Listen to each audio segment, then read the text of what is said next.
mengah dia. Tapi tahan lah, malu sebab orang lari, tak lari. Dia main kilometer, biasa je. Dia kuat lah, dia muda. Kita ikut cakap MB. Aktif. Orang kata aktif. Ni bukan anak aku Tapi aku jumpa dia tengah jalan. Tengok bapak dia macam tak ada. Jadi aku nak bawa balik rumah. A few moments later. Jauh lah. Jauh Nampak ni. Bukit dia bukit lagi. Tapi dia cepat lah anak ni. Macam tahu aku nak cik jalan pintas tadi.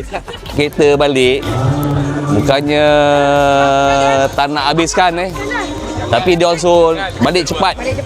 Supaya nak bagi ni medal. Oh my god. Wow. Stylo ada ni. Okey, tahniah. Fun run ni. Ni lambang saya, yayasan biru nama saya. Biru ni bukan sembarang dia ada ketenangan, kestabilan dan produktif. Tadi baju, medal, beg ni dan sijil.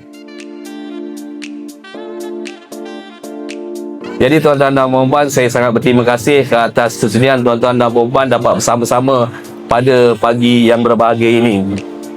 Dan tuan-tuan dan puan-puan, saya juga di sini ada memberi jugalah sumbangan kepada rakan-rakan kita di beberapa tempat bakutel makanan daripada Yayasan Pasir Gudang. Terima kasih kepada Yayasan Pasir Gudang.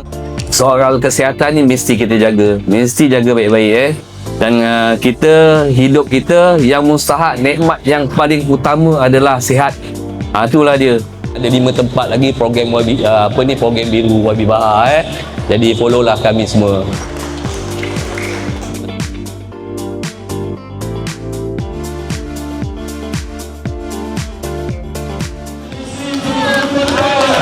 Dapat point.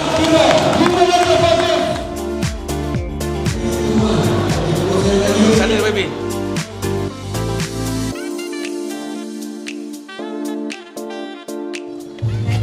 Ni siapa nak ni?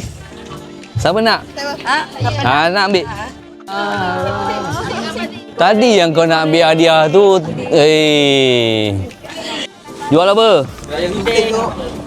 Awak boleh guntingkan semua, awak bagi pada dia orang. Boleh. Rezeki tu. Inilah. Nanti select makanan bagi kat orang. Bunga tak nak lepas. Bunga tak nak bahaya. Aku nak bagi dia pun tak boleh. Tapi kau tak nak pegang. Pegang. Ya, apa khabar? Baik. Awak bungkukan semua boleh? Boleh? Lepas tu bagi dia orang. Okey, baik.